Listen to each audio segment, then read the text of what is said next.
Hello and welcome to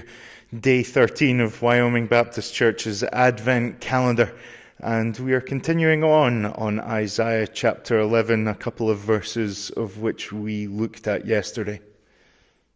Beginning with verse 3, "And he will delight in the fear of the Lord, and he will not judge by what he sees with his eyes, or decide by what he hears with his ears, but with righteousness he will judge the needy. With justice he will give decisions for the poor of the earth." We can be tempted when we think about justice and judgment to engage with that process simply on the basis of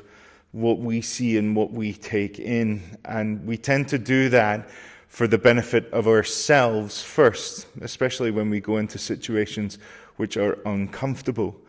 But the passage that we have here that we are looking at and that continues on from yesterday tells us that Jesus' justice, when he comes, begins not with himself, but it begins with the other. And so God's justice can be seen in the provision for the needy, and God's justice can be seen when those who are disaffected, disavowed, or dismissed are brought into the center of our thinking first, which means that any time that we engage with a practice that follows that same rule, we engage with God's justice in a world which needs it desperately. And as we look around our world and as we see the things overtake us that are overtaking us at this time of the year, and indeed on our local news channels, and indeed as we look at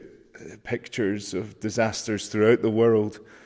wouldn't it just be something if all of us believed that in doing what we do, we could bring a little bit of God's justice into the world that cares for the other,